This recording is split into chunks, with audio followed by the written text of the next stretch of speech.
Bonjour et bienvenue dans cette présentation des évolutions de la version 2024 d'Advanced Design. Alors, voici un petit résumé de la session d'aujourd'hui. Donc, Advanced Design est maintenant cette version repose principalement sur trois piliers. Le premier, c'est les nouvelles capacités de calcul, avec les estimations des émissions de carbone, les estimations des coûts de construction et un certain nombre d'améliorations sur les calculs éléments finis. Le deuxième pilier concerne l'amélioration de l'efficacité et les attentes clients avec des modifications sur l'expérience utilisateur, un meilleur confort d'utilisation et de nouvelles options en rapport avec ces deux points précédents. Et enfin, le pilier numéro 3, les améliorations des capacités de calcul sur la partie de l'expert métal, l'expert bois et sur le béton, principalement sur les modules de ferraillage. Alors, on va commencer d'abord par les nouvelles capacités de calcul. Alors, quatre nouveautés, on va dire entre guillemets principales, puisqu'il y en a bien d'autres. La première, les estimations des émissions de carbone, l'estimation des coûts de production, le calcul non linéaire par la méthode de contrôle des déplacements, et enfin l'amélioration de la fonction de contrainte initiale dans les éléments. Advanced Design est désormais équipé d'un nouveau générateur de calcul des émissions de carbone qui permet d'évaluer l'impact sur l'environnement des choix des matériaux de construction. L'objectif principal de ces calculs, c'est de déterminer les valeurs de carbone inhérents pour les éléments structurels. Pour ces estimations, nous utilisons les coefficients de carbone pour la phase de construction des modules A1 à A3 du cycle de vie des bâtiments. Il convient de noter que les coefficients de carbone sont définis par type de matériau et que pour un même matériau, ils peuvent varier d'un pays à l'autre, voire même d'un producteur à l'autre. Ces estimations de carbone, Advanced Design vous propose des outils permettant de les créer et de les gérer facilement. Vous avez une liste, un catalogue de coefficients carbone qui est disponible dans Advanced Design. Vous pouvez bien sûr utiliser ce catalogue qui vous est fourni ou modifier et utiliser les données de votre fabricant ou qui sont imposées éventuellement par la norme. Advanced Design vous offrira de nombreuses possibilités comme la définition des coefficients non seulement en fonction du poids, mais également en surface et en volume. Et vous pouvez également prendre en compte l'influence du poids d'acier, donc du ferraillage, pour les éléments béton dans le calcul des émissions de carbone. Les résultats sont donnés sous forme graphique ou de tableau. Graphiquement, vous pouvez voir les valeurs par type d'éléments sous forme de couleurs ou carrément de valeurs directement affichées à l'écran. Et sur les tableaux, vous pouvez les avoir par matériau, par type d'éléments et par système éventuellement. On a donc un mécanisme d'estimation des coûts de production. Donc ce nouveau calcul qui vous permettra une estimation rapide des coûts, ça vous permettra également de mieux évaluer l'impact économique des choix des éléments, des matériaux que vous mettrez en place sur votre modélisation. Donc, le principe de l'estimation des coûts est assez simple.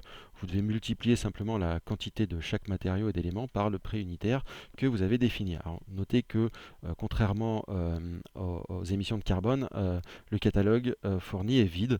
C'est à vous de déterminer les différents coûts à chaque fois.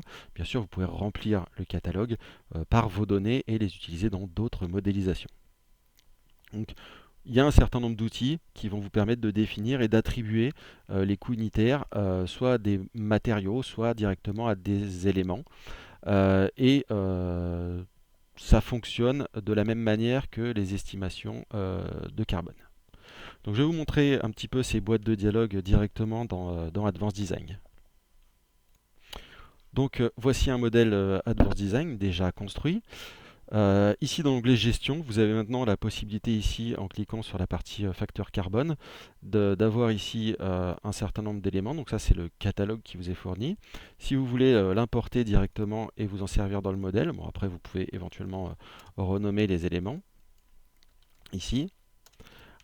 Éventuellement modifier les valeurs ici sur le poids, sur la valeur de ferraillage, etc. Vous avez ici une petite aide qui vous donne les valeurs qui sont données ici sur la base de données ASDB Et ici, vous avez le lien si vous voulez aller la consulter. Alors, c'est donné à titre indicatif, bien sûr, ça ne remplace pas les données fournisseurs. Vous pouvez assigner aux différents éléments les valeurs de coût de carbone directement dans la fiche de propriété. D'accord? Donc dans la partie ici, calcul des coûts et émissions de CO2. Pour la partie coût, on a également, donc vous avez ici dans la fiche de propriété des différents éléments, la partie coût, et vous retrouvez ici les coûts unitaires. Comme je vous le disais, par défaut, le catalogue est vide, mais il suffit simplement de le remplir, et ce que vous placerez ici sera disponible dans chaque modélisation que vous ferez. Je vais repasser donc sur la présentation pour continuer. Toujours dans les nouvelles capacités de calcul d'Advanced Design, on a la possibilité maintenant d'effectuer des calculs non linéaires en utilisant cette fois-ci des incréments de déplacement et non des incréments d'effort comme on avait précédemment dans Advanced Design. Cette méthode elle permet d'analyser correctement des problèmes qui sont hautement non linéaires avec des comportements comportant des discontinuités, comme vous pouvez le voir sur l'image du milieu. Si on l'utilise avec la méthode d'effort, des efforts, on aura une discontinuité que l'on n'aura pas si on utilise la méthode des déplacements, comme vous pouvez le voir sur l'image complètement à droite. Alors ça signifie que pour certains projets, en fait, au lieu d'utiliser l'analyse non linéaire classique, vous serez amené à utiliser la méthode de contrôle par déplacement. Alors, plus d'informations détaillées dans le guide des nouveautés de la version 2024 qui est disponible donc sur le site Gretec Avantage, ce que je vous conseille d'aller télécharger ce document. Et enfin, pour terminer sur les nouvelles capacités de calcul, l'amélioration des contraintes initiales. Donc, maintenant, les contraintes initiales sont liées à un cas de charge, comme vous pouvez le voir dans l'image sur la partie à gauche. Et c'est plus facile du coup à intégrer dans les combinaisons et ces contraintes initiales sont maintenant prises en compte lors de l'analyse par élément fini.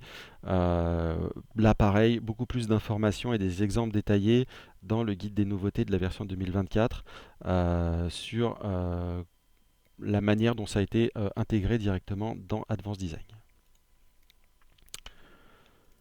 Quelques petites améliorations qui vont rendre votre travail plus agréable et plus efficace, et aussi quelques demandes d'utilisateurs qui ont été intégrées directement à Advanced Design suite à vos retours. Alors la première, c'est l'amélioration du système de sélection. Donc on a mis en place une fonctionnalité qui vous permet d'enregistrer et d'appliquer des gabarits en fait, de sélection.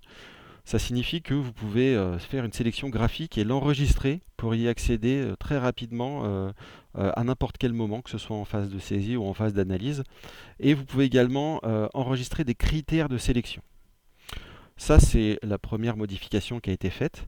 La deuxième, c'est on a rajouté une fonction qui s'appelle sélection identique qui vous permettra rapidement de sélectionner des éléments identiques dans le modèle. Je vais vous montrer rapidement après comment ça marche sur Advanced Design. Et on a aussi un outil qui nous permet de rappeler la sélection précédente si vous l'avez annulée par erreur. Donc je vais vous montrer ça directement dans Advanced Design. Donc on va repartir sur le modèle précédent.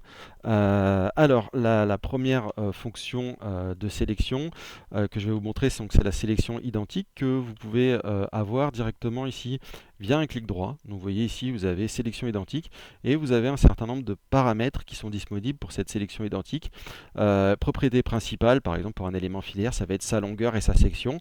Donc si je l'applique sur ce poteau-là, il va me sélectionner les poteaux qui sont complètement identiques à ce poteau-ci. Et ensuite, je pourrais éventuellement les filtrer à l'affichage pour éventuellement faire des modifications. Il y a plein d'autres choses qui sont disponibles.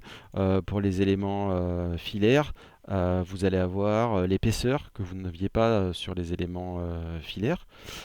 Et ça fonctionne également sur les charges, c'est-à-dire que des charges qui sont complètement identiques seront sélectionnées. Donc vous voyez ici, j'ai pris les charges de 3 étages d'un seul coup. Donc c'est une fonction qui fait gagner du temps lors de la sélection. La deuxième option est la suivante, c'est-à-dire que vous faites une sélection graphique qui peut être hétérogène, hein, comme ceci, et quand vous appelez la fonction de sélection par critère qui est ici, bah, vous allez avoir la possibilité ici de sauvegarder ça sous forme de gabarit, donc la sélection d'objet. Je donne un nom,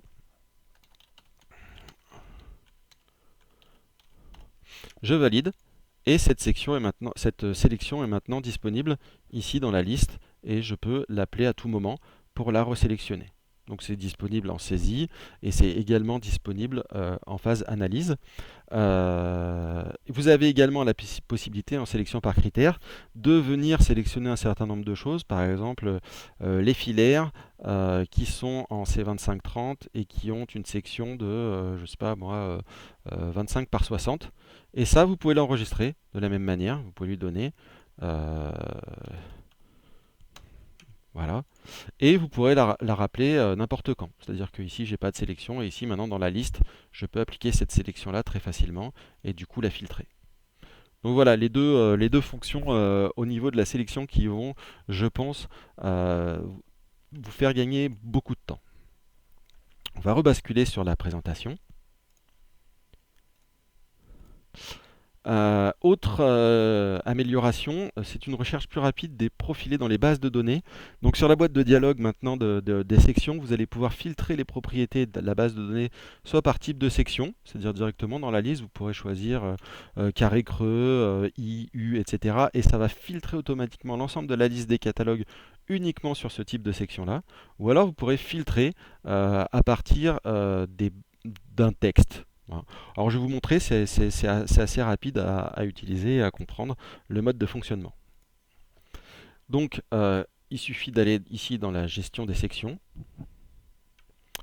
dans la rubrique ici catalogue qu'on va pouvoir ici agrandir. Hop, voilà. Vous allez ici pouvoir filtrer par exemple sur les sections carré creuse et qu'automatiquement au niveau des catalogues, il n'y a que les catalogues de carré creuse qui apparaissent. Ça fonctionne de la même manière avec la rubrique nom.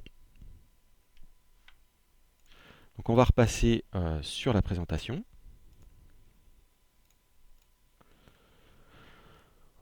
On a amélioré et homogénéisé l'ensemble des boîtes de dialogue.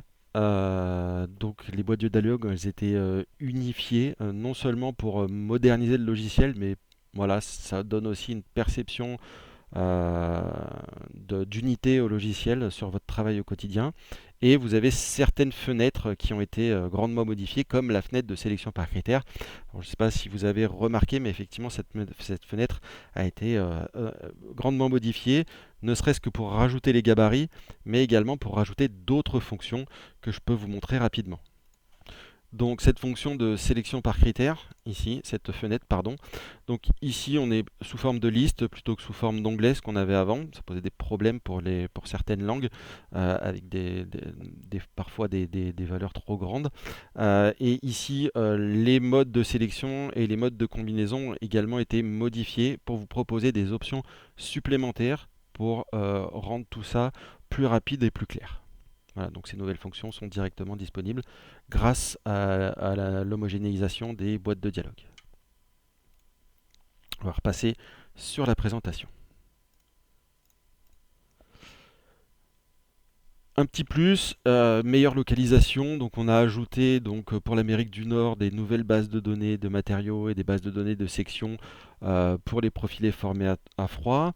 Pour le Canada, on a amélioré la génération des combinaisons sismiques afin de prendre en compte un certain nombre de choses pour les efforts sismiques. Et enfin, pour l'Espagne et le Portugal, il y a eu pas mal d'ajouts de traduction sur certaines zones qui étaient manquantes, comme par exemple l'éditeur de section qui était précédemment en langue anglaise pour cette localisation.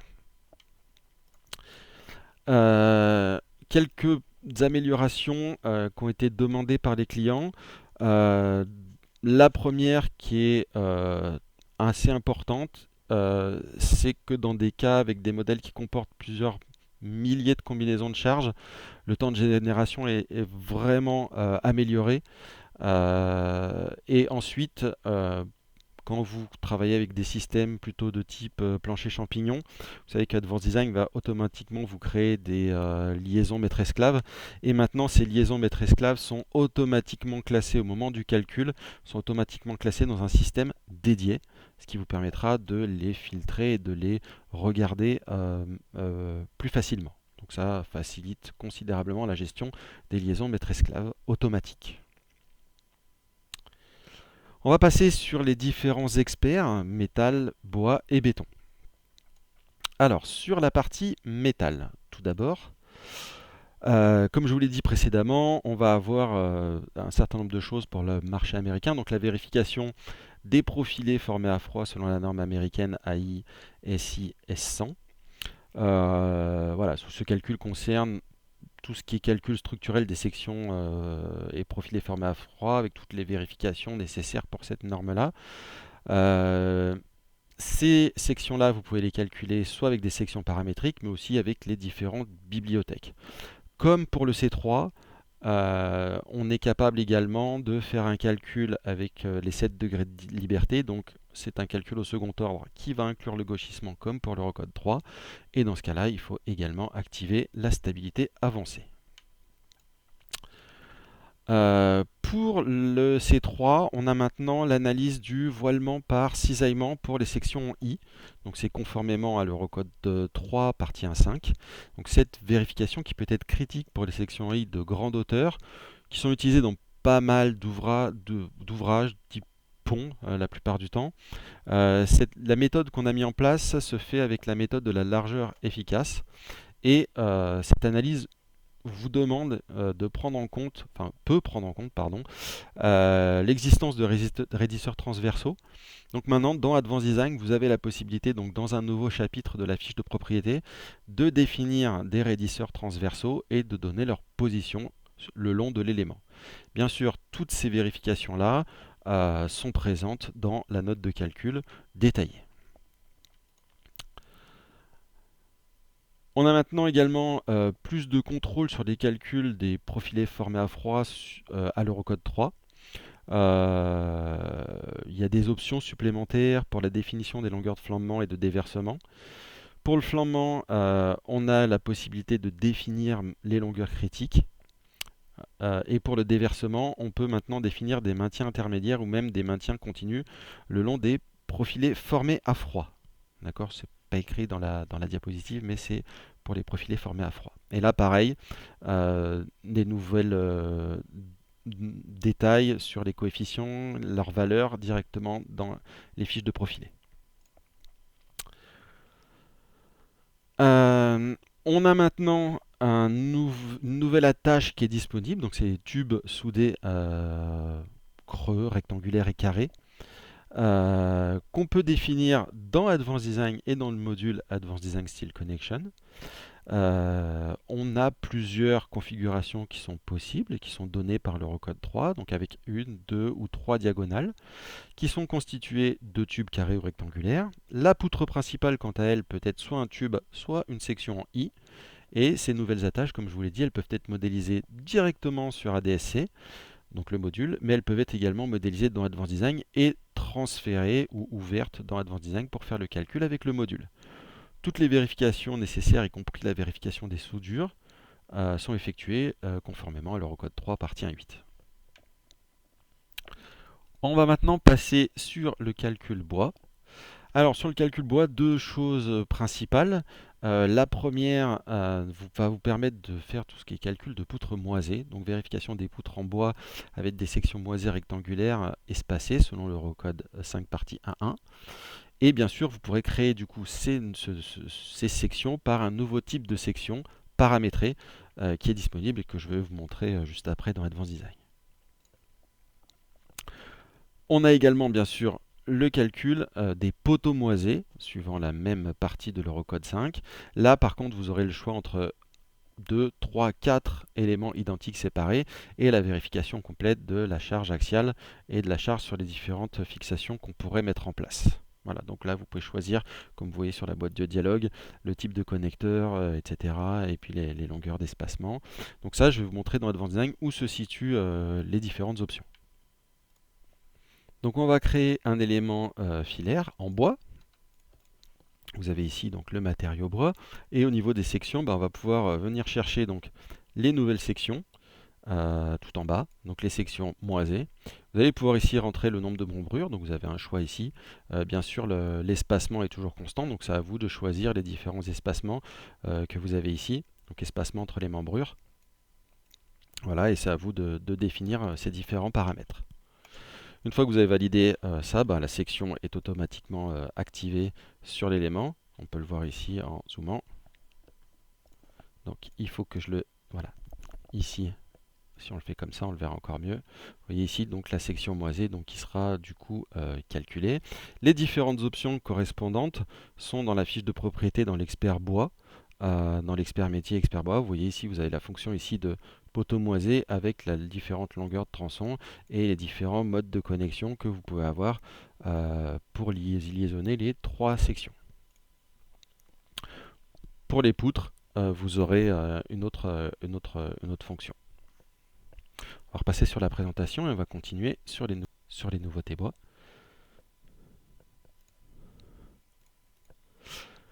On a maintenant une vérification de la capacité de l'appui, donc toujours à l'Eurocode 5. Donc la vérification de la contrainte de compression perpendiculaire au grain. Cette vérification, elle peut être activée pour les extrémités des éléments, la première, la deuxième ou les deux en même temps. Et comme les autres vérifications bois, les résultats seront disponibles dans la fiche de profilé et éventuellement dans la note de calcul correspondante.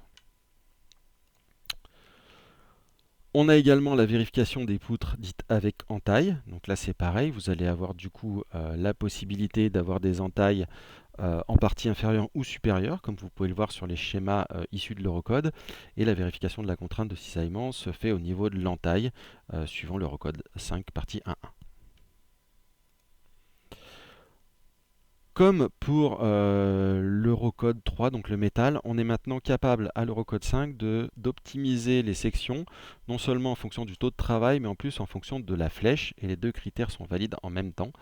C'est-à-dire qu'un profilé peut très bien passer en contrainte, mais ne pas être validé à cause de la flèche. Maintenant, il prendra l'enveloppe des deux. Vous pouvez bien sûr, comme pour la partie EC3, définir une certaine limite et puis dès que cette flèche est dépassée, automatiquement, il vous proposera une section supérieure et bien sûr, vous pourrez définir les limites de la section, de la taille de la section et les pas d'incrément pour atteindre cette section. Voilà pour la partie bois. On va maintenant passer sur la partie béton. Donc là, il y a un nombre important de nouveautés sur les différents modules, mais ça fera l'objet d'un autre webinaire. Ici, je vais vous montrer quelques nouveautés principales, on va dire, là-dessus. Donc déjà, les améliorations qui sont communes à tous les modules. Le ratio d'acier est désormais visible directement dans le panneau d'information après le calcul. Avant, on pouvait l'avoir que sur les plans. Maintenant, c'est automatique, vous l'avez directement. Donc, vous l'avez sur la partie inférieure du panneau d'information. Et si ce sont des poutres et que ce sont des poutres à plusieurs travées, dans ce cas-là, vous avez le détail travée par travée. Ça, je vais vous montrer rapidement sur une poutre qui est déjà calculée. Et on a la possibilité donc d'appliquer un gabarit à des projets déjà ouverts. Voilà. Alors ce nouveau processus, ça va vous permettre de rendre le travail un petit peu plus flexible. Par exemple, si vous avez déjà un gabarit pour une poutre à calculer au feu, que vous avez oublié de l'activer au moment où vous avez créé votre poutre, vous pouvez aller chercher directement le gabarit correspondant au calcul feu et l'appliquer sur la poutre que vous avez déjà ouverte, ce qui n'était pas possible avant. Avant, les gabarits servaient à ouvrir un nouvel élément avec ce gabarit, mais on ne pouvait pas appliquer ce gabarit à un élément déjà ouvert. Donc je vais vous montrer rapidement les ratios d'acier sur le module poutre. Alors voilà une poutre déjà calculée. Vous voyez que sur chaque travée ici, on récupère le ratio d'acier pour chaque travée et on récupère donc en bas du panneau d'information le ratio d'acier total de l'ensemble de l'élément. Donc bien sûr pour les poteaux et les semelles et les voiles, vous aurez ici ce ratio d'acier qui apparaîtra uniquement ici. Avoir le détail travée par travée, c'est uniquement pour les poutres. On va repasser sur la présentation. Et maintenant, on va regarder un petit peu en détail ce qui concerne chaque module. Donc sur le module BIM, alors première nouveauté, avec cette version, donc lorsque une poutre sur Advanced Design est calculée avec l'option table nervurée d'activer, au lieu de récupérer une section rectangulaire standard, on va récupérer maintenant la section T équivalente telle qu'elle a été calculée dans Advanced Design, et bien sûr les efforts internes correspondant à cette table nervurée directement dans le module de ferraillage. Deuxièmement, on a la possibilité maintenant de définir des poutres perpendiculaires à la poutre à laquelle on est en train que l'on est en train de calculer, pardon. Et selon leur taille et leur fonction, quand vous modélisez ça dans Advanced Design et que vous allez faire un export, bah, ces poutres, elles pourront soit être un appui, donc ça veut dire que maintenant on a un nouvel appui de type poutre dans le module de ferraillage, ou ce seront simplement des éléments secondaires, et donc qui seront simplement affichés sur les plans. Donc c'est ce que vous voyez sur les images qui sont ici sur la partie à droite. Et enfin, meilleure représentation des appuis sur les plans, bah, c'est-à-dire que maintenant vous avez la possibilité de lui indiquer si un appui est en partie inférieure, en partie supérieure ou sur les deux faces, ce qui vous permet d'avoir un dessin on va dire, correct sans modification de votre part. Pour le module poteau, on a déjà la possibilité de définir ou d'importer depuis Advanced Design la géométrie des poutres supérieures. Et le fait d'avoir la géométrie des différentes poutres supérieures va vous permettre deux choses. Déjà, la première, elles seront graphiquement affichées correctement sur les plans. Et deuxièmement, ça vous permettra d'utiliser la fonction détermination automatique des longueurs de flambement directement dans le module RC Column. En prenant en compte la longueur et l'inertie des poutres, et donc les champs seront automatiquement complétés. Et enfin, on a une amélioration de la boîte de dialogue du ferraillage transversal avec une nouvelle fonction qui va vous permettre de redistribuer plus facilement les cadres avec différentes méthodes de redistribution des cadres dans le poteau. Sur le module semelle, donc là aussi il y avait pas mal de nouveautés. Bon, on en a choisi deux à vous présenter. La première, c'est la correction automatique des fissures.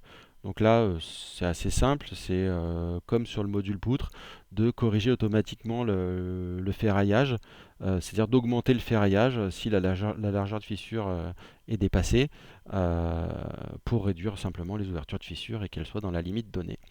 L'autre option, c'est lorsque vous choisissez un sol multicouche et que vous activez la fonction de la méthode de fondation de substitution, cette semelle de substitution est affichée graphiquement à l'écran, ce qui n'était pas le cas sur les générations précédentes. Sur le module voile et voile de contreventement, lors de la génération des plans, maintenant il y a des nouveaux styles de dessin.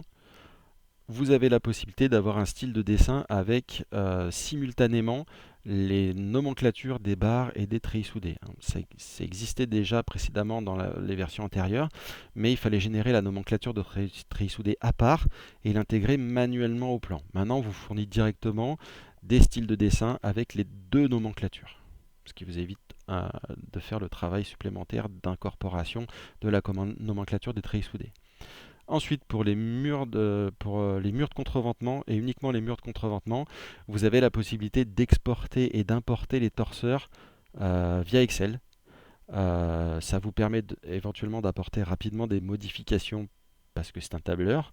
Et deuxièmement, ça vous permet également d'importer des torseurs directement qui viendraient d'une autre descente de charge qui serait issue éventuellement d'un autre bureau d'études. Pour la partie RC Slab, donc les dalles, on peut maintenant définir les ancrages de barres. Alors précédemment, on pouvait simplement avoir des barres droites ou des barres crossées. Maintenant, on a également la possibilité, donc sur les bords des dalles, d'avoir des barres en U et en U tout court et en U dissymétrique, comme vous pouvez le voir sur l'image. Et sur la partie renforcement manuel des dalles, on a deux nouvelles méthodes maintenant pour définir des zones de ferraillage. La première qui sera très facile puisque c'est simplement dessiner avec 2 points une zone de renfort, une zone de ferraillage, ou éventuellement tracer simplement un axe avec une largeur pour définir une zone. Voilà. Donc ça, c'est simplement, on va dire, des améliorations de saisie qui vous permettront plus facilement de saisir des zones de ferraillage manuel dans le module. Autre chose sur ce module RC Slab, c'est que vous avez maintenant la possibilité de générer des plans séparés par direction. Donc vous pouvez avoir un plan pour la direction X, un plan pour la direction Y, comme ce que vous avez à l'écran, ou pour les deux en même temps. C'est ce que vous aviez avant et c'est toujours disponible. Ensuite, on a pour les trémies une meilleure représentation avec la partie ombragée, on va dire. Bien sûr, c'est désactivable pour retrouver l'affichage précédent.